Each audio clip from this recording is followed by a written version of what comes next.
سلسلہ ہدایت قرآن سنت اور اہل بیت علیہم السلام میں خوش آمدید۔ آج ہم سورہ شورا کے ابتدائی حصے پر بات کرنے جا رہے ہیں۔ یہ ایک مکی سورہ ہے، اس کی 53 آیات ہیں اور اس کا آغاز وحی کی عظمت، توحید اور دین کی وحدت جیسے بہت بنیادی موضوعات سے ہوتا ہے۔ لیکن یہیں پر ان آیات کی تشریح میں ایک آپ کہہ لیں کہ فکری اختلاف سامنے آتا ہے۔ جی بالکل۔ تو آج ہماری بحث کا مرکزی سوال یہ ہے کہ کیا سورہ شورا کا یہ ابتدائی حصہ وحی کو ایک واضح، ایک منطقی اور قابل فہم خدائی قانون کے طور پر پیش کرتا ہے، جس کا مقصد انسانی معاشرے کی اصلاح ہے، یا اس کا اصل زور وحی کے اس روحانی اور مافوق الفطرت پہلو پر ہے جو انسانی عقل کو عاجز کر کے خدا کی عظمت کے سامنے سر تسلیم خم کرنے پر مجبور کرتا ہے؟ میں آج یہ موقف پیش کروں گی کہ ان آیات کا بنیادی ڈھانچہ وحی کے منطقی اور تشریحی پہلو کو زیادہ اجاگر کرتا ہے، اور میں یہ دلیل پیش کروں گا کہ ان آیات کا اصل پیغام، یعنی اس کی جو روح ہے، وہ منطق سے زیادہ ایک روحانی تجربے پر مبنی ہے۔ یہ آیات قاری کو خوف، تعجب اور اللہ کی لامحدود طاقت کے احساس میں مبتلا کرنے کے لیے نازل ہوئیں، تاکہ وہ صرف ایک قانون کو نہ سمجھے بلکہ ایک عظیم حقیقت کے سامنے اپنے وجود کی، اپنی حقیقت کی حقارت کو محسوس کرے۔ ٹھیک ہے، تو آئیے پھر اپنے اپنے موقف کو تھوڑا واضح کرتے ہیں۔ میرا نقطہ نظر یہ ہے کہ سورے کا آغاز حروف مقطعات سے ہوتا ہے۔ یہ عربوں کے لیے ایک کھلا چیلنج تھا کہ بھئی یہی وہ حروف ہیں جن سے تم اپنی زبان بناتے ہو، لیکن تم ان سے قرآن جیسا کلام نہیں بنا سکتے۔ تو یہ وحی کی معجزاتی نوعیت کی ایک عقلی دلیل ہے۔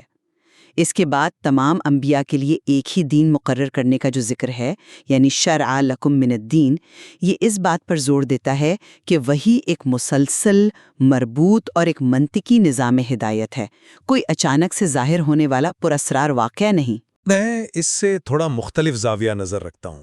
میرے خیال میں حروف مقطعات کوئی عقلی چیلنج نہیں، بلکہ یہ ایک روحانی حجاب ہے۔ یہ اس بات کا اعلان ہے کہ جو کلام آنے والا ہے وہ انسانی منطق اور زبان کے دائرے سے ماورا ہے۔ ان کا مقصد عقل کو قائل کرنا نہیں، بلکہ اسے اس کی حدود کا احساس دلانا ہے۔ اسی طرح آسمانوں کے پھٹ جانے کا ذکر، تکاد السماوات یتفطرن، یہ وحی کے علمی بوجھ کا استعارہ نہیں ہے، بلکہ یہ کائنات پر اللہ کے جلال کے براہ راست اثر کا بیان ہے۔ یہ ایک وجودی حقیقت ہے، محض کوئی فکری تصور نہیں۔ اچھا، تو آئیے اس گفتگو کو آیات کی ترتیب کے ساتھ ہی آگے بڑھاتے ہیں۔ سورہ کا آغاز ہوتا ہے حامیم عین صاد کا، اور اس کے فوراً بعد فرمایا کذالک یوحی الیک وإلی الذین من قبلک اللہ العزیز الحکیم، خداوند عزیز و حکیم تیری طرف اور جو پیغمبر تجھ سے پہلے ہو کر گزرے ہیں اسی طرح وحی کرتا ہے۔ اب دیکھیں، یہاں حامیم عین صاد کو وحی کے تسلسل کے ساتھ جوڑنا میرے موقف کو تقویت دیتا ہے۔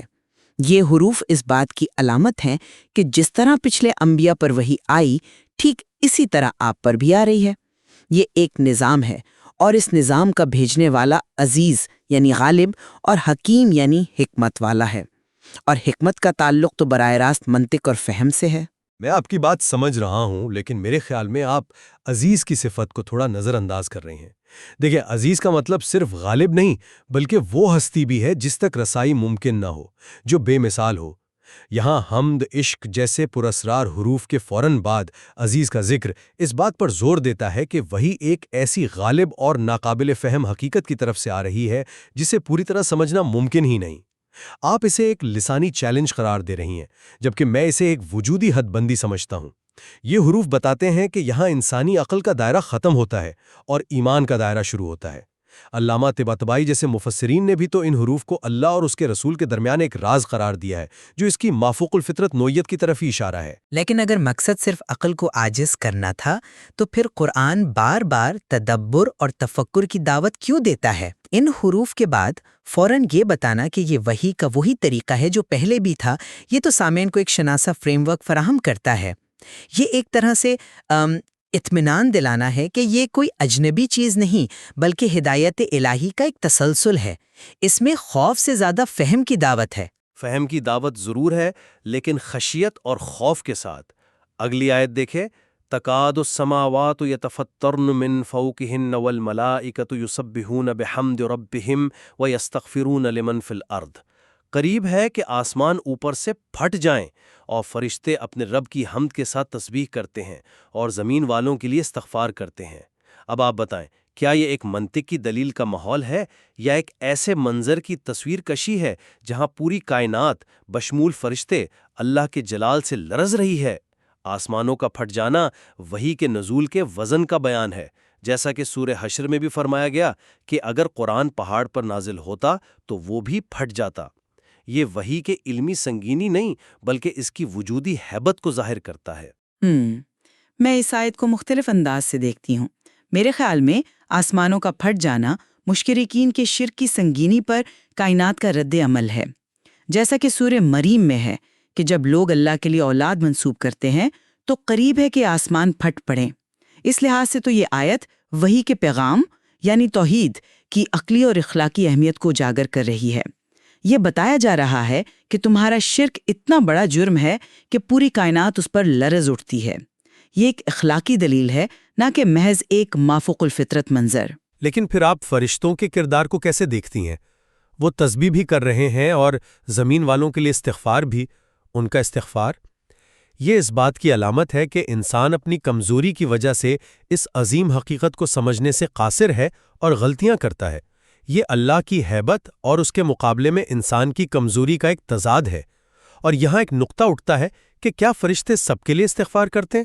آیت کے الفاظ لمن فی الارض تو عام ہے کی ربط میں ہی ملتا ہے، اگرچہ یہاں الفاظ عام ہیں، لیکن سورہ مومن کی آیت 7 اسے واضح کرتی ہے کہ فرشتے صرف ایمان لانے والوں کے لیے استغفار کرتے ہیں۔ یہ اس بات کی دلیل ہے کہ اللہ کا نظام حکمت اور عدل پر مبنی ہے۔ رحمت اور مغفرت بھی اصولوں کے تابع ہیں۔ فرشتے ان کے لیے دعا نہیں کرتے جو اس کے مستحق نہیں۔ یہ ایک قانونی اور منظم پہلو کو ظاہر کرتا ہے، نہ کہ ایک بے ترتیب رحمت کو۔ لیکن کیا اس طرح ایک سورے کی آیت کو دوسری سورے کی آیت سے مقید کرنا اس آیت کے اپنے سیاق و سباق کے ساتھ انصاف ہے؟ یہاں اس ہیبت ناک منظر کے فوراً بعد لمن فی الارض کا وسیع جملہ شاید یہ بتانے کے لیے ہے کہ اللہ کی رحمت اس کے جلال کی طرح ہی وسیع ہے۔ ہو سکتا ہے اس کا مقصد یہ ہو کہ انسان اللہ کی عظمت سے مایوس نہ ہو جائے، بلکہ یہ جانے کہ اس کی رحمت ہر شے پر محیط ہے۔ اسے فوراً اہل ایمان تک محدود کر دینا میرے خیال میں اس آیت کی شاعرانہ اور روحانی وسعت کو کم کر دیتا ہے۔ میں سمجھتی ہوں، لیکن قرآن کی آیات ایک دوسرے کی تفسیر کرتی ہیں، اور یہی تو اس کا سب سے بڑا معجزہ ہے۔ خیر، اب اگلے حصے کی طرف آتے ہیں جہاں رسالت کے مقصد کو واضح کیا گیا ہے۔ وَكَذَلِكَ أَوْحَيْنَا إِلَيْكَ قُرْآنًا عَرَبِيًّا لِتُنذِرَ أُمَّ الْقُرَىٰ وَمَنْ حَوْلَهَا وَتُنذِرَ يَوْمَ الْجَمْعِ، اور اسی طرح ہم نے آپ کی طرف عربی قرآن وحی کیا ہے تاکہ آپ مکہ اور اس کے گرد و نواح کے لوگوں کو ڈرائیں اور انہیں جمع ہونے کے دن سے خبردار کریں۔ یہاں وحی کا مقصد بہت واضح اور عملی ہے، لوگوں کو خبردار کرنا۔ اس کے لیے ایک مخصوص زبان یعنی عربی اور ایک مخصوص مرکز یعنی ام القریٰ کا انتخاب کیا گیا۔ یہ ایک منظم تبلیغی حکمت عملی کو ظاہر کرتا ہے۔ اچھا، میں ام القریٰ کے ذکر کو ایک محدود حکمت عملی کی بجائے ایک گہری علامت سمجھتا ہوں، لیکن اس سے پہلے آیت میں پیغمبر کے کردار کی جو وضاحت کی گئی ہے وہ زیادہ اہم ہے۔ وما انت علیہم بوکیل، یعنی آپ ان پر داروغہ نہیں ہیں۔ اور اس کے بعد فرمایا گیا وَلَوْ شَاءَ اللَّهُ لَجَعَلَهُمْ أُمَّةً وَاحِدَةً وَلَكِنْ يُدْخِلُ مَن يَشَاءُ فِي رَحْمَتِهِ، اگر اللہ چاہتا تو سب کو ایک ہی امت بنا دیتا، لیکن وہ جسے چاہتا ہے اپنی رحمت میں داخل کرتا ہے۔ یہ آیات انسانی اختیار اور خدائی رحمت کے درمیان ایک پراسرار تعلق کو ظاہر کرتی ہیں۔ یہ کوئی سیدھا سادہ قانون نہیں ہے کہ جو مانے گا وہ بچ جائے گا، بلکہ یہ اللہ کی مشیت ہے جو اپنی رحمت میں داخل کرتی ہے۔ یہ پہلو وحی کے منطقی نظام سے زیادہ اللہ کی مطلق حاکمیت اور اس کے فیصلے کی ناقابل فہم نوعیت پر زور دیتا ہے۔ لیکن انسانی اختیار کا ذکر ہی تو اس پورے عمل کو منطقی بناتا ہے۔ اگر جبرن ایک امت بنا دیا جاتا تو اس میں کوئی کمال نہ ہوتا۔ اللہ نے ایک واضح راستہ دکھا دیا اور اب انسان کو انتخاب کی آزادی دی ہے۔ یہ ایک شفاف اور منصفانہ نظام ہے۔ جہاں تک ام القریٰ کا تعلق ہے تو اسے بستیوں کی ماں کہا جاتا ہے۔ یہ پوری دنیا کا علامتی مرکز ہے، لہٰذا یہاں سے ایک عالمی پیغام کا آغاز ہو رہا ہے۔ یہ ایک تدریجی اور حکمت پر مبنی منصوبہ ہے۔ یہ محدودیت نہیں بلکہ آفاقیت کی بنیاد ہے۔ میں اس سے اختلاف کروں گا۔ ام القریٰ ومن حولہا کا سیدھا مطلب تو مکہ اور اس کے اطراف ہی ہیں۔ اس کو پوری دنیا پر منطبق کرنا یہ بات کی تفسیر ہے۔ میرے خیال میں متن کا ظاہری مفہوم یہ ہے کہ وحی ایک مخصوص تاریخی اور جغرافیائی تناظر میں نازل ہو رہی ہے۔ اس کا مقصد یہ بتانا ہے کہ اللہ کی ہدایت کوئی ایبسٹریکٹ فلسفہ نہیں جو خلا میں معلق ہو، بلکہ یہ حقیقی انسانوں کی حقیقی زندگیوں میں ایک ٹھوس واقعہ ہے۔ اس کی آفاقیت اس کے پیغام کی سچائی میں ہے، نہ کہ اس کے ابتدائی خطاب میں۔ ٹھیک ہے، لیکن پھر آپ اگلی آیت کی وضاحت کیسے کریں گے جہاں تمام انبیاء کے لیے ایک ہی دین مقرر کرنے کا ذکر ہے؟ شرع لکم من الدین ما وصی بہ نوحا والذی اوحینا الیک وما وصینا بہ ابراہیم وموسیٰ وعیسیٰ ان اقیموا الدین ولا تتفرقوا فیہ۔ اس نے تمہارے لیے وہی دین مقرر کیا جس کی وصیت اس نے نوح کو کی تھی، یہ کہ دین کو قائم رکھو اور اس میں تفرقہ نہ ڈالو۔ کیا یہ آیت واضح طور پر یہ نہیں بتا رہی کہ وحی کا بنیادی مقصد ایک عالمگیر، متحد اور مستقل نظام حیات قائم کرنا ہے؟ یہ تو سراسر ایک قانونی اور معاشرتی چارٹر ہے۔ جی، یہ دین کی وحدت کا بیان ضرور ہے، لیکن اس آیت کا اصل زور اس بات پر ہے کہ اس واضح ہدایت کے باوجود انسانوں نے تفرقہ کیوں ڈالا۔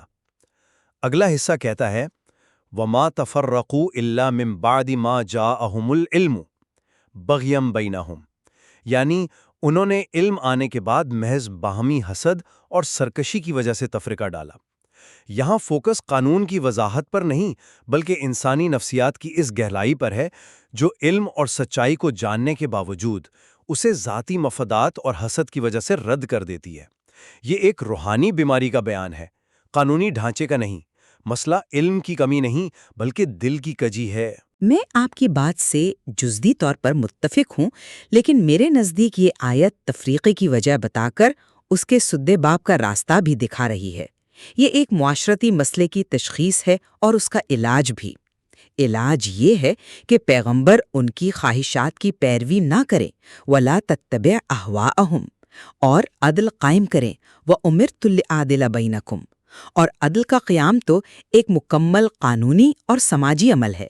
یہ وحی کے عملی اور اصلاحی پہلو کو عروج پر پہنچا دیتا ہے۔ اور میں سمجھتا ہوں کہ یہاں عدل سے مراد صرف قانونی انصاف نہیں بلکہ ہر چیز کو اس کے صحیح وجودی مقام پر رکھنا ہے۔ سب سے بڑا عدل توحید ہے، یعنی صرف اللہ کو ولی ماننا۔ آیت 10 میں فرمایا فَاللَّهُ هُوَ الْوَلِي، پس ولی تو صرف اللہ ہے۔ اس کے بعد اس کی دلیل کیا دی گئی؟ وَهُوَ يُحْيِي الْمَوْتَى، وہ مردوں کو زندہ کرتا ہے۔ یہ ایک عقلی دلیل سے زیادہ ایک ایسی حقیقت کا بیان ہے جو انسان کے تصور سے باہر ہے۔ مردوں کو زندہ کرنا ایک ایسا عمل ہے جو ہر قسم کی انسانی منطق کو توڑ دیتا ہے، تو یہ دلیل بھی اللہ کی بے پناہ طاقت اور جلال کو ہی ظاہر کرتی ہے۔ لیکن اسی کے ساتھ یہ بھی تو فرمایا لیس کمثلہ شیء وہو السمیع البصیر، اس کی مثل کوئی چیز نہیں اور وہ سننے والا، دیکھنے والا ہے۔ لیس کمثلہ شیء توحید کی سب سے بڑی عقلی دلیل ہے۔ یہ ایک منطقی اصول ہے جو اللہ کو ہر مخلوق سے الگ کرتا ہے۔ یہ آیت غور و فکر کی دعوت دیتی ہے۔ لیس کمثلہ شیء جتنا عقلی ہے اتنا ہی روحانی بھی ہے۔ یہ ذہن کو ہر قسم کے تصور سے پاک کرنے کی دعوت ہے۔ یہ ایک ایسی نفی ہے جو انسان کو اللہ کی عظمت کے سامنے لاجواب کر دیتی ہے۔ آخر میں جب دنیا کو ایک کھیتی سے تشبیہ دی گئی، من کانا یریدو حرث الآخرتی نزد لہ فی حرثہ، تو یہ بھی کوئی سادہ کاروباری اصول نہیں ہے۔ یہ نیت اور ارادے کی باطنی کیفیت کا بیان ہے جو اعمال کی ظاہری شکل کو بدل دیتی ہے۔ سارا زور باطن پر ہے، ظاہر پر نہیں۔ آخر میں اپنے موقف کو اس طرح خلاصہ کروں گی کہ سورہ شورا کی یہ ابتدائی آیات وحی کو ایک منظم، تاریخی طور پر مربوط اور منطقی طور پر قابل فہم نظام ہدایت کے طور پر پیش کرتی ہیں۔ حروف مقطعات سے لے کر دین کی وحدت تک ہر چیز ایک واضح مقصد کی طرف اشارہ کرتی ہے، جو کہ عدل پر مبنی ایک صالح معاشرے کا قیام ہے۔ اور میں اپنی بات کو یوں سمیٹوں گا کہ ان آیات کا اصل مقصد قاری کو اللہ کے جلال اور اس کی بے پناہ طاقت کا احساس دلانا ہے۔ پراسرار حروف، لرزتی ہوئی کائنات اور انسانی سرکشی کا ذکر، یہ سب مل کر ایک ایسا روحانی ماحول بناتے ہیں جہاں عقل عاجز آ جاتی ہے اور دل خوف اور امید کے درمیان معلق ہو جاتا ہے۔ وحی کا مقصد صرف ایک ضابطۂ حیات دینا نہیں، بلکہ انسان کے وجود کو جھنجھوڑنا اور اسے اس کی حقیقی حیثیت یاد دلانا ہے۔ بلا شبہ یہ دونوں نقطہ نظر اس سورہ کی گہرائی کو ظاہر کرتے ہیں۔ شاید وحی کی حقیقت ان دونوں پہلوؤں یعنی منطق اور روحانیت کے امتزاج ہی میں پوشیدہ ہے، اور اس پر غور و فکر کے دروازے ہمیشہ کھلے رہیں گے۔